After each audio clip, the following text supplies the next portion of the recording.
Kali ini saya akan menjelaskan tentang perbedaan kriptografi klasik dan kriptografi modern. Untuk kriptografi klasik sendiri, dia sebenarnya sudah ada sebelum komputer itu diciptakan atau ditemukan. Nah, biasanya kriptografi klasik itu dia menggunakan metode pengacakan huruf seperti zigzag atau mungkin membuat segitiga atau mungkin dengan penukaran huruf dari abjad A sampai Z. Ya, seperti pada gambar di sebelah kiri ini. Salah satu contohnya yaitu Kaisar Cipertek.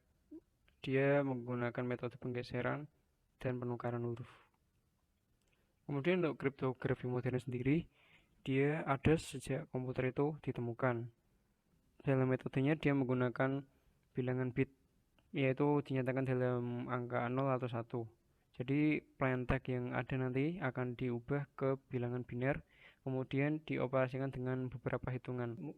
Nanti kita akan mengenal yang namanya kayak hexadesimal atau mungkin akan banyak bersinggungan dengan gerbang-gerbang logika seperti gerbang XOR ataupun gerbang-gerbang lainnya.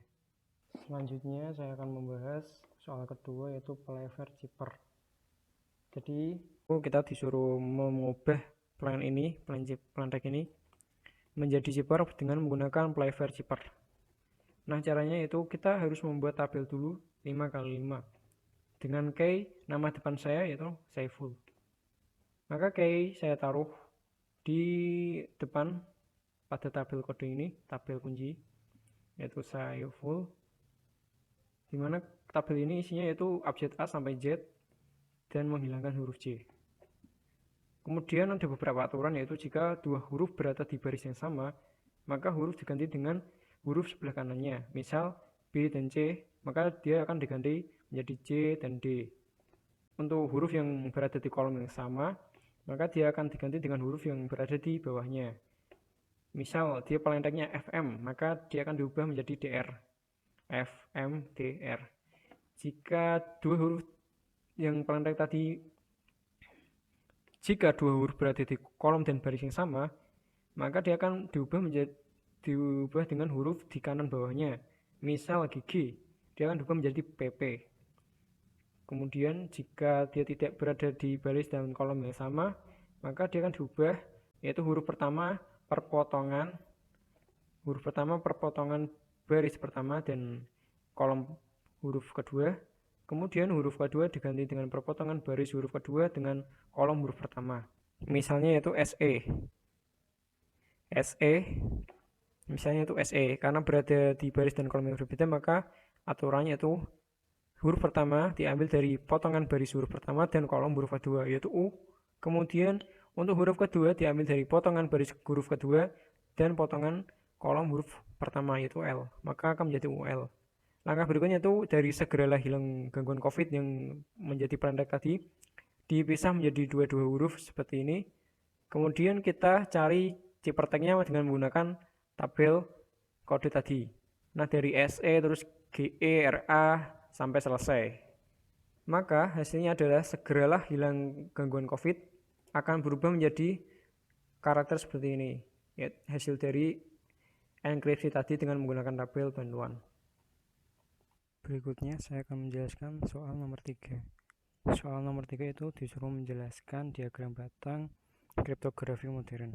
Penjelasannya sebagai berikut. Diagram blok kriptografi modern di sebelah kiri. Kita akan menjelaskan satu persatu mulai dari Secure Network Protocol.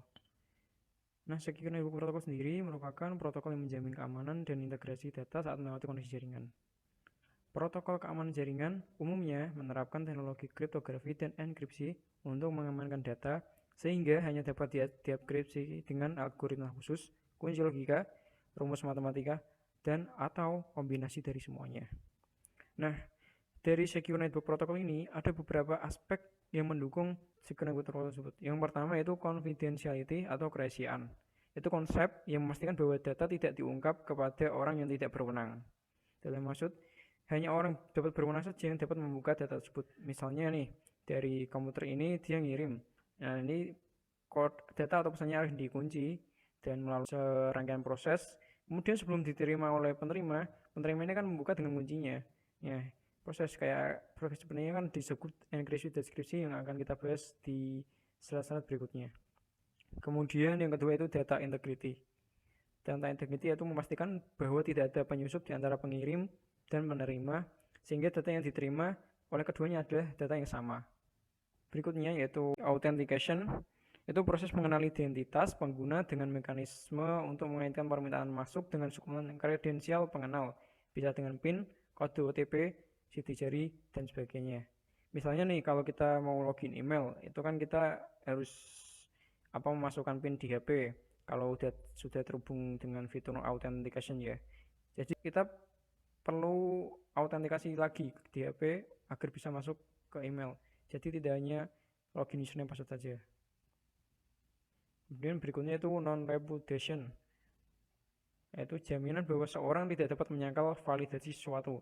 Jadi dalam artian ini, seorang itu tidak dapat menyangkal kalau dia sudah mengirim ke seorang lain. Misalnya nih, Alice ngirim pesan ke Bob, dia mengirim dengan hello Bob, kemudian di data di pesannya ini akan ditempeli Alice key, Alice private key. Nah, oleh algoritma lain nanti akan di verify dan di pesannya akan di deskripsi oleh Alice public key, sehingga Bob dapat menerimanya.